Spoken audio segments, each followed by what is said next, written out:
has repeating decimal expansion?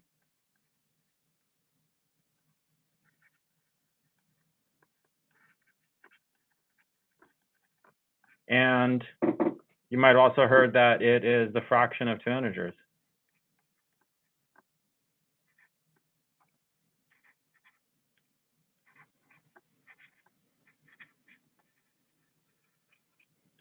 Okay, so it's one integer divided by another one. Okay, so those are like two different ways to look at rational numbers. Those are equivalent to each other, of course. And so here's an example right here where, you know, if you have a fraction of two integers and you divide it, then you're going to get a repeating decimal at some point. Just depends on how many numbers they're going to repeat. If you have a repeating decimal, then we can write it as the fraction of two integers. And so we'll go ahead and do that with this exercise here. So this 0.26. So the 26 keeps repeating over and over again. And so what you do is you say, okay, you take the non-repeating stuff, which in this case is just zeros, but it could be like, you could have something like 7.523 and then repeat the 26, 26, 26. You could have something like that. So just do that. And of course, that would be something divided by 10 to the, it'd be that integer divided by 10 to some power. Okay, and then so then you take the first 26 and so that's 0.26, and that's 26 over 100. And then you take the next 26, that's over 10,000, and so on, okay? And what happens is, let me see.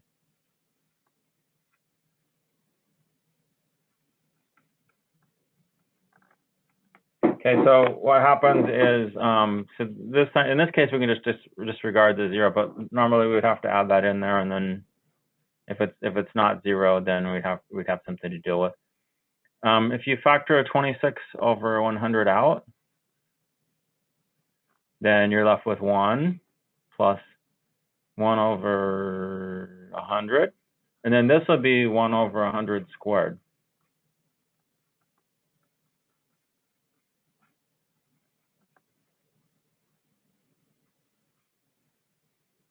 Okay, so you get something like that. And then, of course, when you're,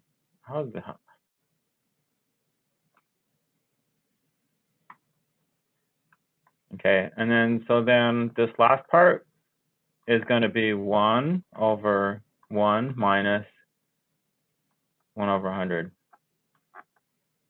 Because this is basically a geometric series. A is 26 over 100, and R is 1 over 100. So you just use the formula from the front page, and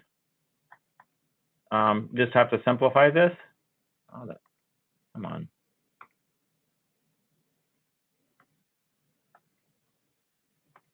If it lets you. Okay, so I guess I could. This is 13 over 50. I guess I could write that way. And then this one is going to be.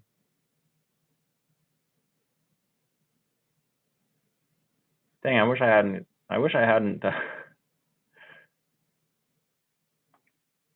Hold on. I wish I hadn't done that. Sometimes it's better not to. Come on. Not to simplify things. This over here is 99 over 100. And what will happen is these hundreds will cancel.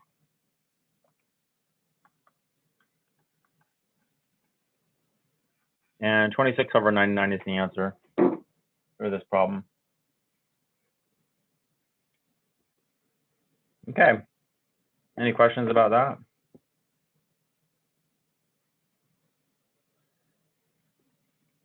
Okay, so let's go on to number 13. And it says, for what values of x does this series converge? Find the sum of the series for those values of x.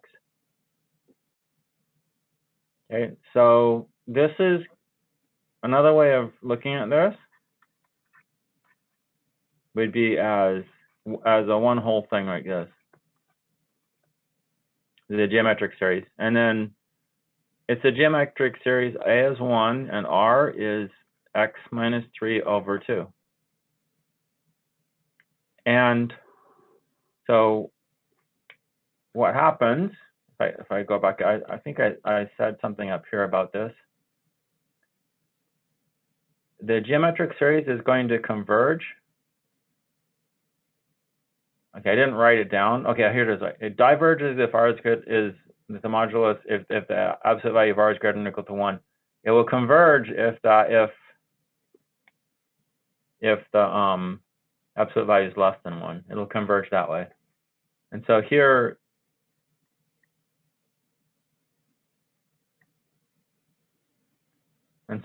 with this problem,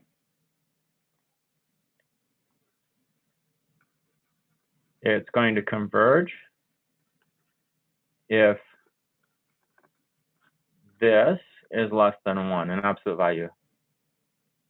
And that's equivalent to the absolute value of x minus 3 being less than 2. This is equivalent, you can draw up the absolute values if you put a negative 2 over here, okay?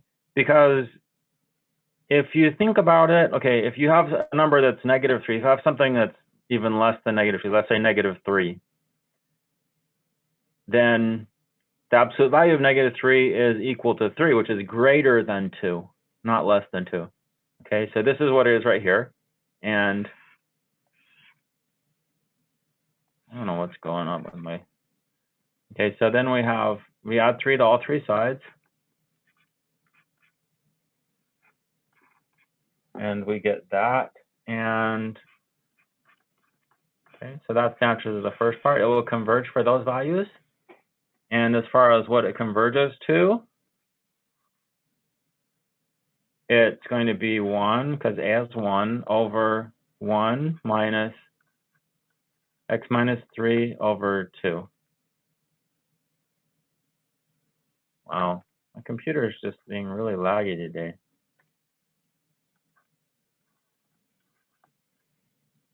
And if you multiply the numerator and denominator by 2, you get 2 over 2 minus x plus 3, or 2 over 5 minus x is what it simplifies to. Okay, so it's going to, this will converge to this function right here. So this function can be expressed this way. So that's a nice thing about these series, is that they can be expressed as functions in a lot of cases. And that's incredibly useful. Like, for example, in this case, well, just to give you kind of an example, in this case, we can easily differentiate and integrate this function, right? But we could also integrate and differentiate this. And so the integral or derivative of this will be the integral or derivative of that, because these are equal to each other. Well, they're equal to each other on this interval right here, not in other places. Okay, so this is the end of 11.1. I'm sorry, 11.2. Any questions before we move on to the next one?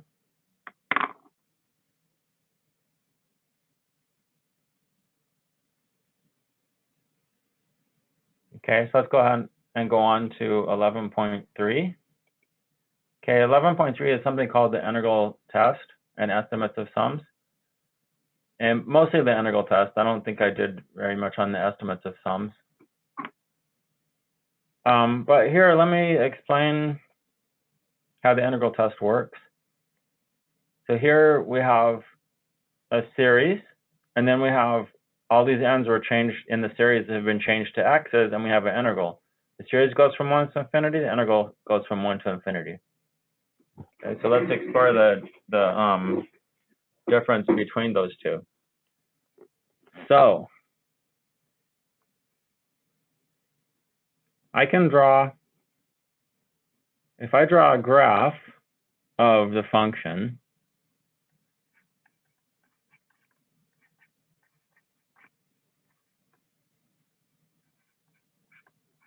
I say f of x equals x over x squared plus 1, which is this function right here. If I can, the graph might look, and then I'm going to start at 1, and the graph might look something like this. I'm not sure. It's going to be something like that, okay? And this integral here is the area under the curve. Is this area right here. Okay. Now, this one right here, this series, if that's 2, and that's 3. Okay, this first rectangle will be the first term in this series where n equals 1. The second rectangle will be where n equals 2. And the third one will be where n equals 3, and so on, right? So this integral here is going to be larger than that. Okay, now on the other hand, if we, instead of starting at 1, we start at 2, then that area is going to be, I'm sorry, let me take that back.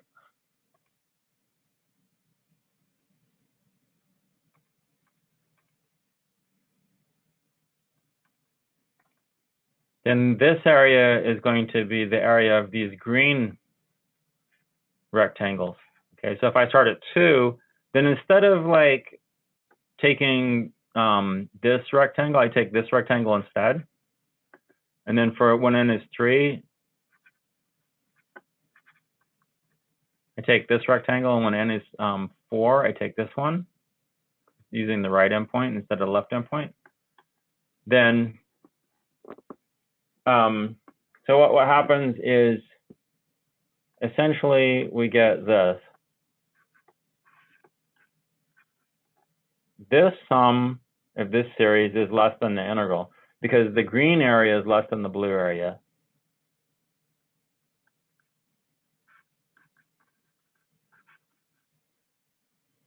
And then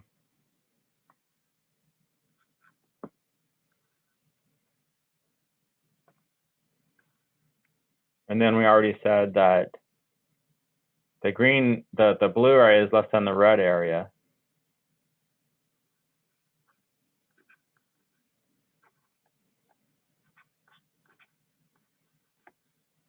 Like that. Now,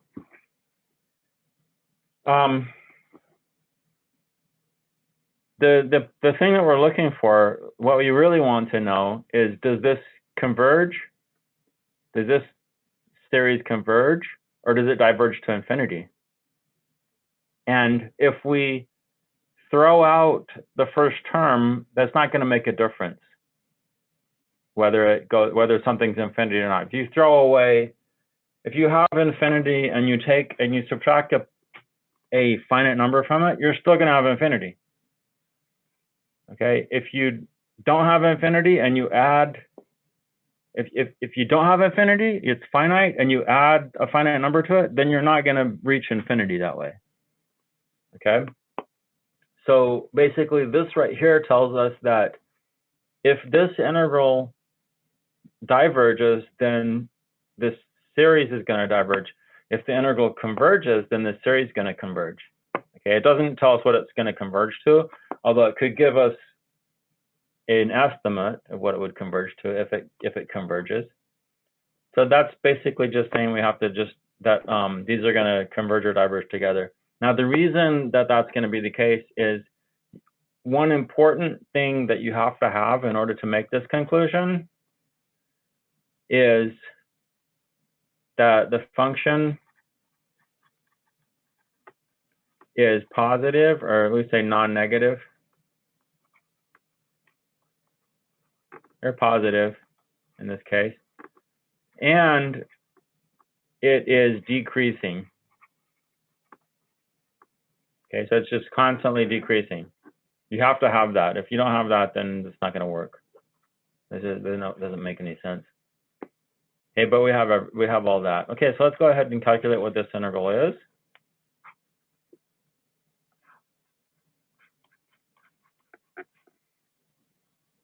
Okay, if I take the derivative of this, I get 1 over x squared plus 1 times 2x. I have an x there, but I don't have a 2, so I will divide by half. And if you go from 1 to infinity, that's going to be 1/2 log of infinity minus 1/2 log 2. This is infinity. So that means that the integral diverges. Okay. So, oh dear. Just a second. So that means the answer to this one is it diverges. Or the answer here is infinity. And the integral is not finite, the series diverges.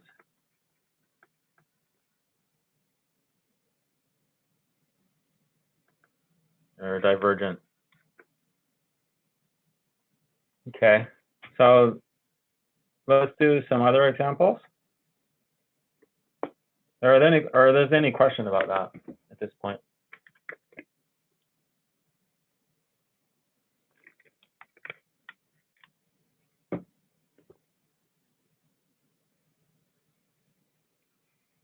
Okay, let's look at number 2.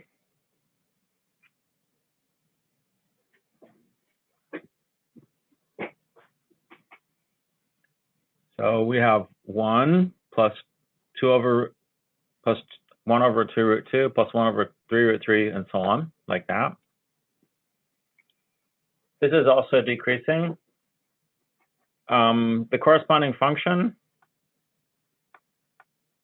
if you were to change all these to x's, what do you think it would be? 1 over, okay, remember this is when this first term is when x equals 1, and the second term is when x equals 2. The third term is when x equals 3, or n equals, the series will have n equals 3, the function will have x equals 3, and so on. And this is 4, this is 5. So what function will give me all these values?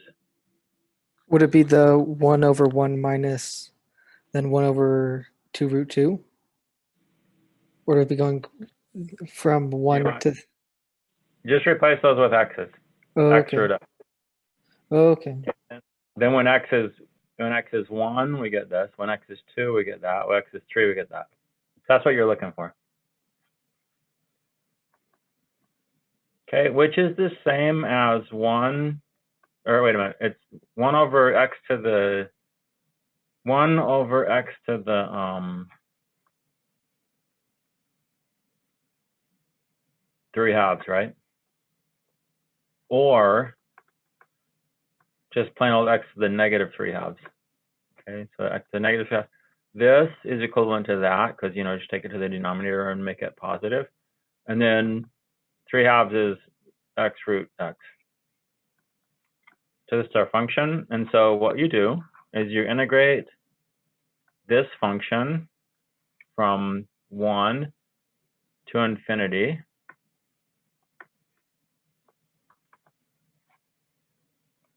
Let's see, if you add 1 to this, you get negative. Hold on a second. I don't want to waste too much space. I'm going to save some space to do something else here.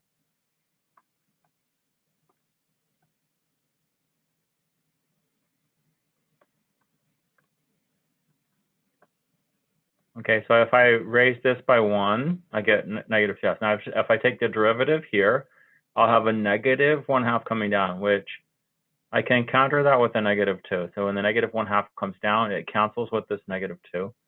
Reduce this by 1, I get negative 3/2. And then that goes from 1 to infinity. Okay, now if I take if I look at this expression and take x to infinity, then it's 1 over the square root of infinity, basically. And so that's going to go to 0. subtract a -2 times, and this is 1 to -1/2. So I'm just going to get 2. Okay, so that means that since that's finite, that means it's convergent.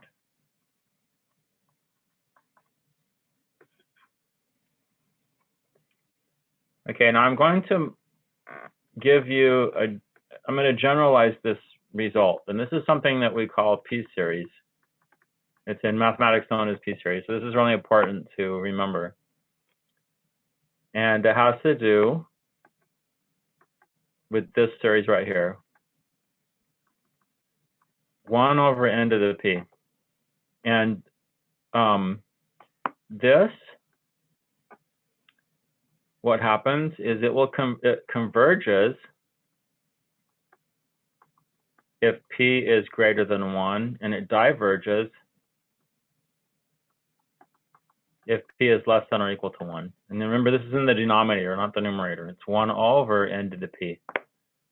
Okay, so this is an important result for mathematics. If you memorize this, then life will be easier. And this follows from the integral test that we just did, where you're trying to integrate this, 1 over x to the p, from 1 to infinity. And that's really x to the negative p, of course. And when you integrate it, you have, if you raise this by 1, you get negative p plus 1. And then over here, you have negative p plus 1 from 1 to infinity. And this is going to be finite if and only if negative p plus 1 is negative. Okay, which translates to negative p less than -1, which translates to p greater than 1. There's one thing you have to worry about, and that is if p is equal to 1, because if p is 1, this is not what the integral is.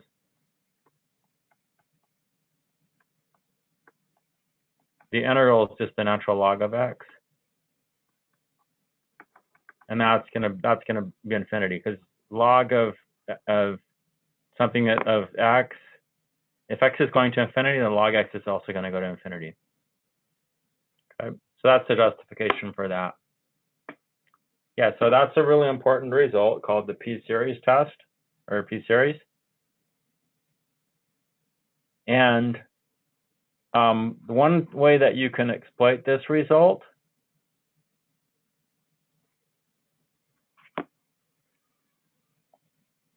is, let's say you have something like this right here, number 3.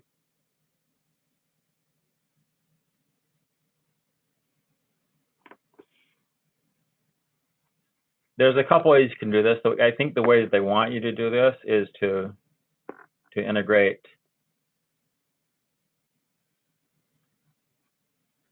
is to just integrate this as a function.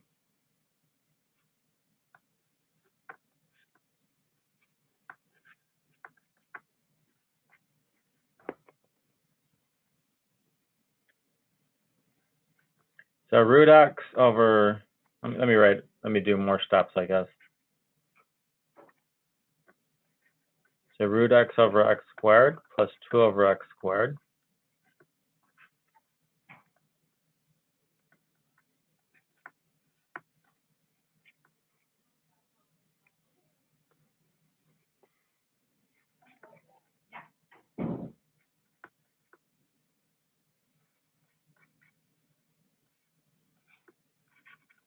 Now, at this point, we can look at these results. We can think about this right here and say, well, these are similar to that, and so this is going to be finite.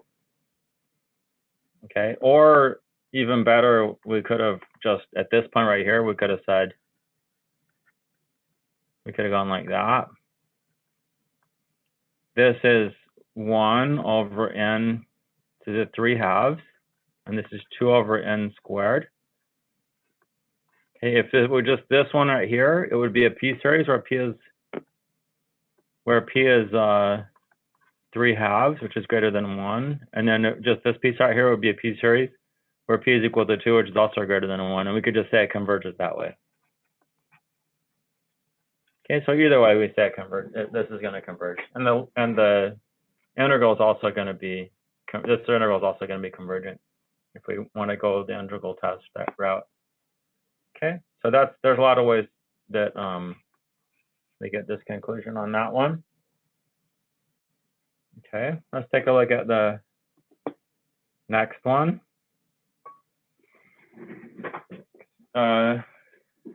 Convergent or divergent?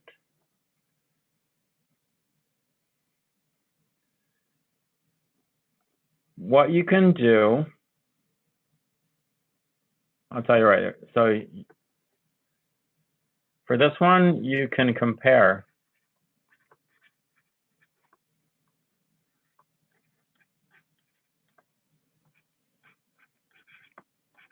Come on. You can compare with a p-series. Okay, and the way that you can do that is look at by using the highest order terms.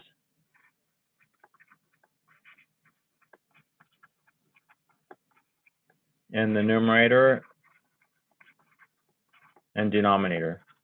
Okay, so if it's a polynomial, if it's a rational function, in other words, a polynomial, so 6x minus 4 is the numerator, divided by another polynomial, which is x squared minus 2n, then what you can do is just look at the highest order terms and just look at that series.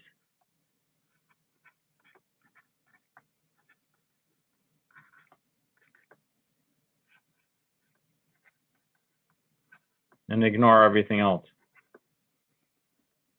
That's do we not have to worry about the n equals 3 beneath the summation sign? Oh, that doesn't matter. Okay. The reason they put the 3 there is because if it's 2, then this makes the denominator 0. Okay. Yeah, so as long as you don't run into problems where the terms are undefined in the numerator and the denominator, then whether it starts at 3 or 4 or 5 or a million or whatever, it doesn't affect the convergence or divergence.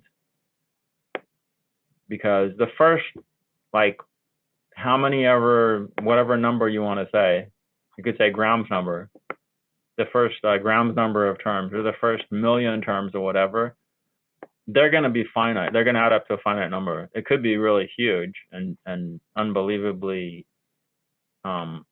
incomprehensibly huge, but it's going to be finite. Okay. But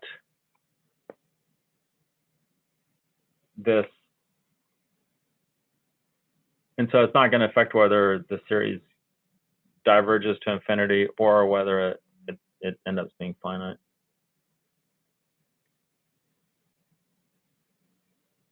Okay, so in this case, does this series converge or diverge?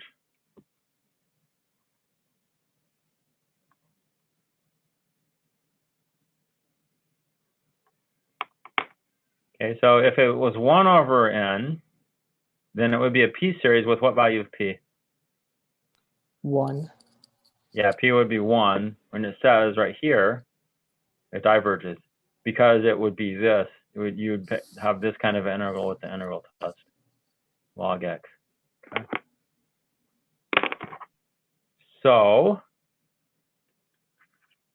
this is divergent. Okay, this is p-series. P equals to 1, which is less than or equal to 1. So that's the divergence thing. Now, another way that you could argue this problem right here, if you wanted to do the integral test, then what you might want to do is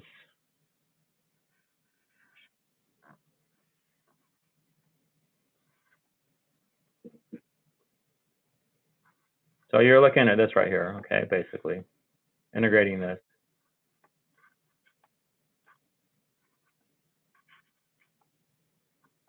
Okay, so this is kind of a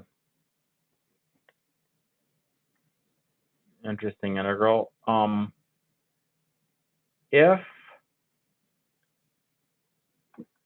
we had, let's say, if you think about this denominator here, the derivative of the denominator is 2x minus 2, right? And so 2x minus 2, this is 6x minus 4.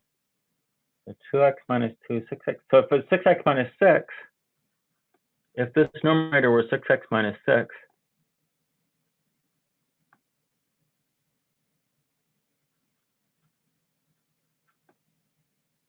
which it's not, but then you could have a 2x right there.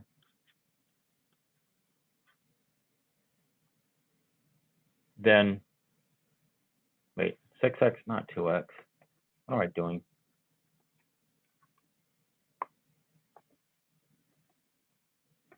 This is just one potential way. This is probably not that great of a way.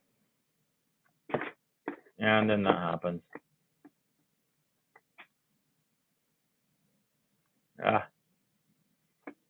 Okay. So you could integrate this way, but you'd have to do partial fractions. I guess you could just do partial, you'd have to do partial fractions if you wanted to integrate this.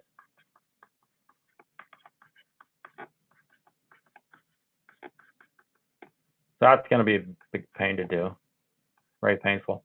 But like I said, you can just, if it's a rational function like this, a polynomial, or even if this is like n to the 1/2 or the square root of n, you can just take the highest order terms and compare those and then go this route. This is much easier to do this route. Okay, a lot easier. Okay, number 5, number 5. Let's do number 5. Determine where this series is convergent or divergent. Okay, so again, this one is going to be decreasing, monotone decreasing function, and it's always positive. For whatever values of k you put in there, it's always positive, so that's great. And so we can just change the k's to x's.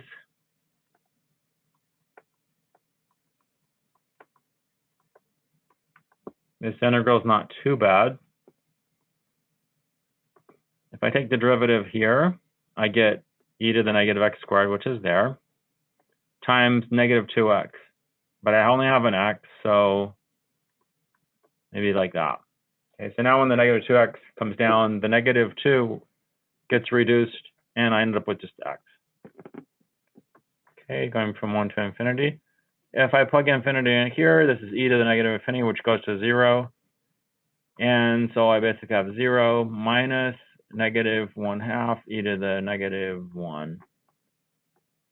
So I get I guess basically get 1 over 2e, which is finite. So it's convergent.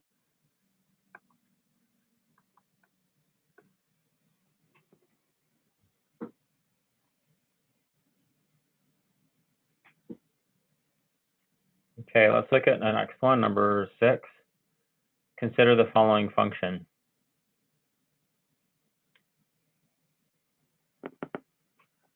Now, here's a little trick that you guys can maybe remember if you want. Cosine pi n,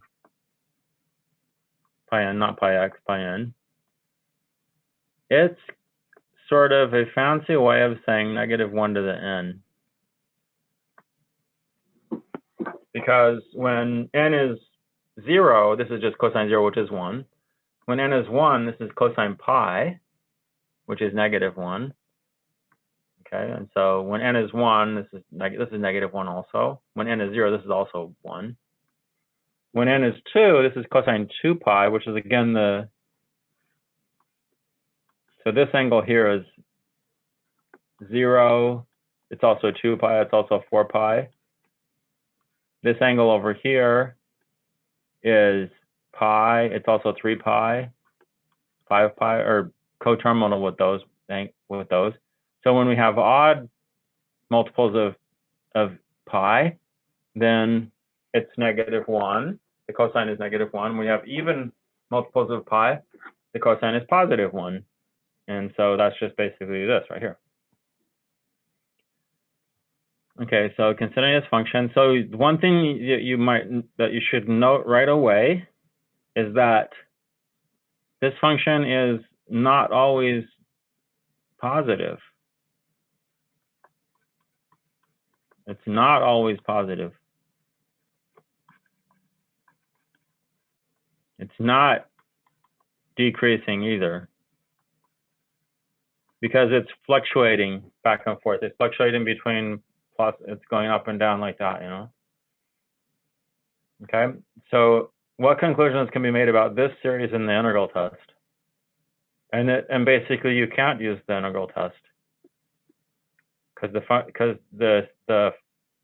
function is not positive and not decreasing. So it can't be used. And in fact, one thing that we'll learn later, but we are not yet to that point, but this series is, okay, this is the same as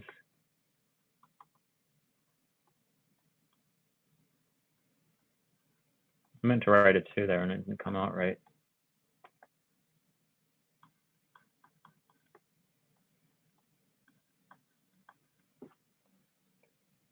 This series actually converges. Okay, because even though 1 over the square root of n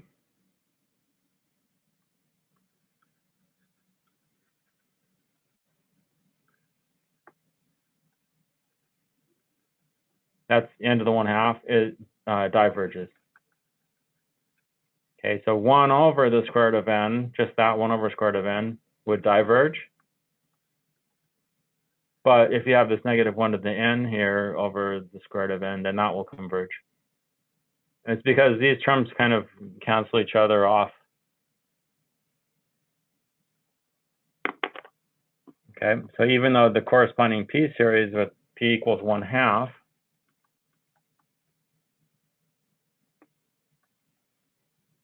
that makes this series diverge, and this one actually converges. Okay, but we're not to that point. We'll talk about that later. This is also called the alternating series because there's -1 to the n. It alternates between positive and negative.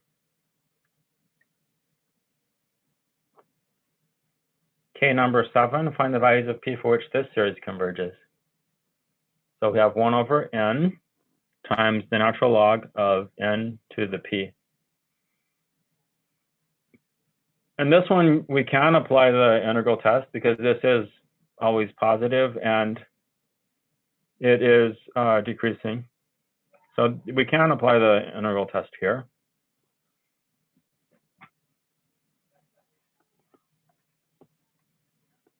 So integrate from 2 to infinity of 1 over x times log x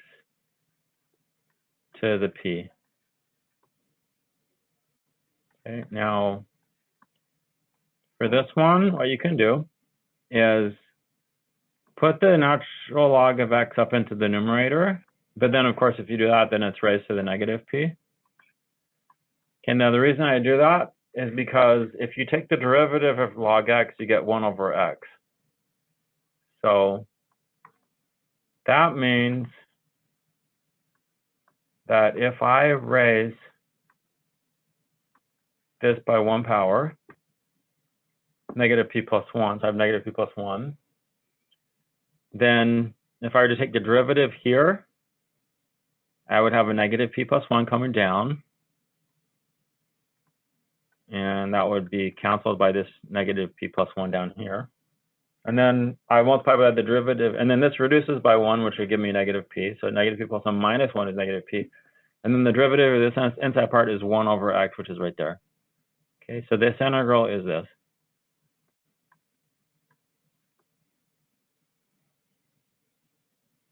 Okay, now if I let x go to infinity, then this will converge if and only if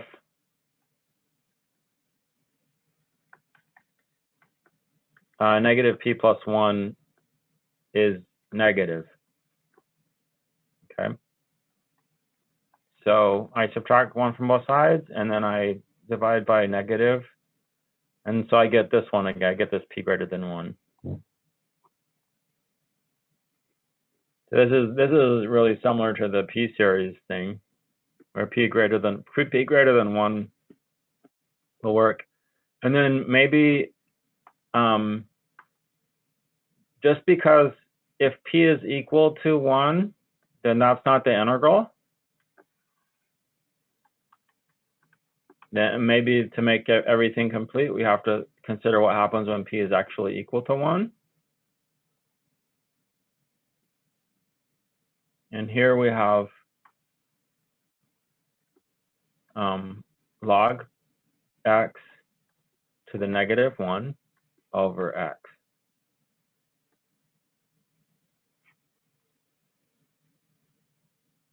Okay. Or put it back to the original form.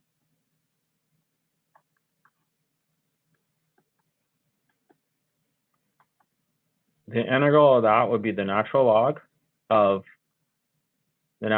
x. Because if I take the derivative here, then this, you look at this natural log, this is the outermost function. So it's natural log. So the derivative of natural log is 1 over whatever's in here. So 1 over log x times the derivative of log x, which is 1 over x. Okay, so if I take the derivative of there, I get 1 over this times the derivative of this, which is 1 over x. Okay, so that's exactly that. And as x goes to infinity, log x goes to infinity, and then log of log x is also going to go to infinity. So this diverges.